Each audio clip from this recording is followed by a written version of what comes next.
Hi, my name is Brad Samargya. I'm the Chief Learning Officer and Vice President of Learning and Development at Ericsson. I recently moved to Dallas, Texas from Stockholm, Sweden, where I actually spent 2 years on a long-term assignment. And Stockholm is where Ericsson's headquartered. One of the big challenges for most corporations today is business is global. And for Ericsson, we're in every country that has a cell phone. So that's every country. So 180 countries. And so we have 110,000 people scattered across those 180 countries. So of course the challenge is, how do you teach them the Ericsson way and not do it 20 different ways? And how do you do it efficiently? And quite honestly, we're all under huge margin pressures. So budgets aren't going up for travel, they're constantly being cut. So our challenge is, how do we raise the competence levels of all these people around the globe in a way that actually supports Ericsson's strategy to make the company successful, but do it in a real effective and cost-efficient manner. So that's the challenge. At the conference, I talked a lot about the network society, so the network society basically says that everything that could be connected will be connected. That's people to people and machines to machines. And I think we see those trends today. We see that exploding in the future. One of the things that Ericsson talks about is that today we see in the next 5 years that we'll have 50 billion connected people and devices. And to do that will take technology, but it'll also take people and process. So we're in the process of trying to become a learning organization. And to become a learning organization, you have to share, you have to be nimble, you have to have a culture of leaders as teachers, you have to have a culture of recognizing those that contribute, and actually that those things would lead to success. And that's not normal in a corporation. You tend to have people that might want to hoard knowledge because it makes their job more important. You've had people in Japan, and how would they possibly share information with somebody in Brazil? So we're trying to open up those channels, because there's a saying at Ericsson, if Ericsson only knew what Ericsson knows. And that's kind of sad, because that says that you keep making the same mistakes again and again when the corporate culture and the corporate knowledge base actually knows the right answer.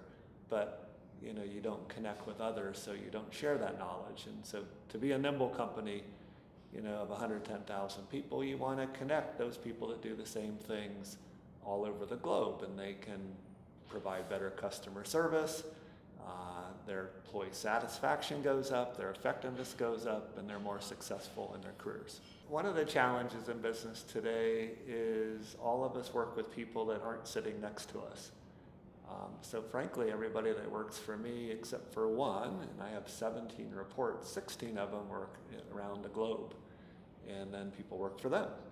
So how do you keep a sense of teamwork, belonging, collaboration, relationships? So we use a lot of technology. We use video. I don't do any telephone calls anymore. They're all face-to-face video conferencing just on my laptop. So leveraging simple things like that. We have departmental calls. Everybody's on board. We try to use video there too, so that we get to see people speaking. We ask people around the globe to present, so it's not just the leaders, it's our people doing the work in the field. And you actually can go do a lot leveraging technology to create a global team that feels like they're part of something. And so I think that's the goal, not just for Ericsson, but again, if you're doing business in this world economy, you have to basically leverage the power of all the people around. And most businesses today aren't just in the US. They're competing on a global scale. And by the way, competitors from across the seas, if you're not based in the US, are coming here to our markets. And so you better watch out. And so in the end, I think whoever is more nimble can be more competitive, and I think those companies that are knowledge organizations will win. I think if you have a strong company culture, that when people come into the company, they learn to adapt to the culture. So it's not necessarily that you have to adapt all these different approaches for different age groups, et cetera. would dispute some of those findings. And in fact, we've had some young millennials say, hey, you know what, I can learn too, I'm adaptive, don't try to label me. I think the other thing is, at least for Ericsson, English is a common language. That's something that's, because if you're in technology, most manuals and most software come in English, so that, that's a fortunate thing that I have in my favor that maybe some other companies don't have. But again, I think it's just a strong culture. One of the things that Ericsson does really, really, really well is mobility. So almost everybody you've met has had several jobs, often in several continents, and with different roles, even though they didn't have a university degree in that background.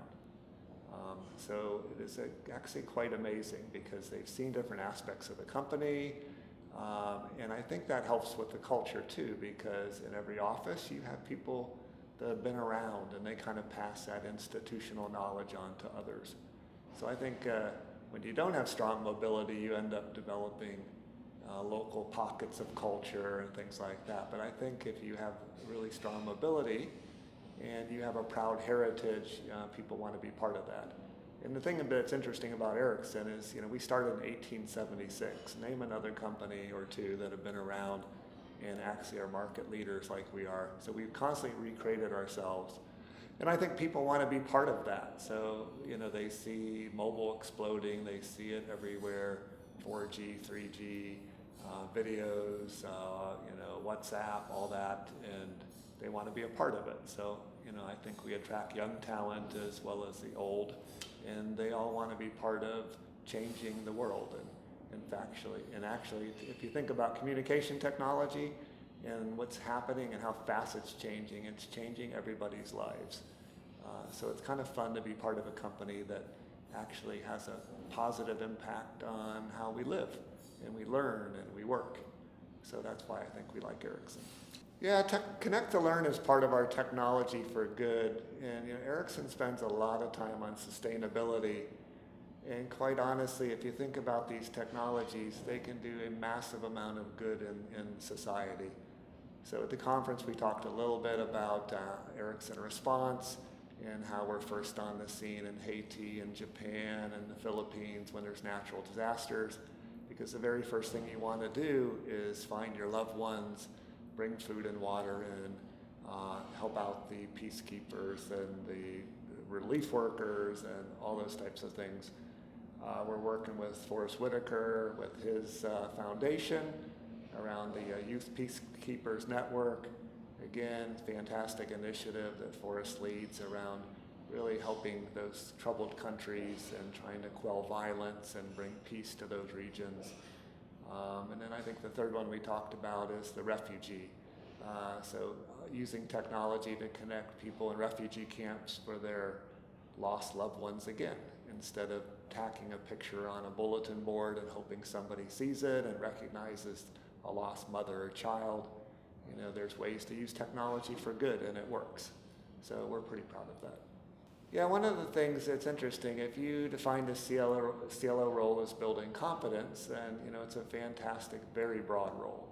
If you define the role as supplying a training class, I think it's shrinking and getting smaller and smaller. And I think the CLO is in a unique position to take the greater role. So what does that mean today? Yeah, it's a class, it's an e-learning title, it's whatever, but it's also helping people just find what they need, find it quickly, and get back to work. And so that can take a variety of forms. That can be knowledge management, just finding some information on the internet. It can be finding a colleague that knows something about the topic and collaborating with them. It could be on-the-job training and just getting experience or a mentor. So we look at that broadly, and so I try to be engaged, and my team does, and our strategy involves all of that. So in the end, as long as you get the competence you need to be successful in your job, I don't care how you did it or what channel you got it through. So I think my job is to supply those various channels to help you be successful. Yeah, so one of the things when I arrived at Ericsson, obviously competence was important, but I saw something I thought we could improve on, which is every year we have a strategy process that's quite good. So the business units, the product teams, the go-to-market teams, all talk about what's their strategy, how they're going to get there. But we added a step, which is competence to strategy, or strategy to competence, which is what competence do you need to actually execute the plans that you put forward? And of course, we want to supply learning for all the needs of the employees, but what are those key areas that the business is trying to move into, whether it's better project management or going into new market or field area? What are those, and can we develop global programs that support those?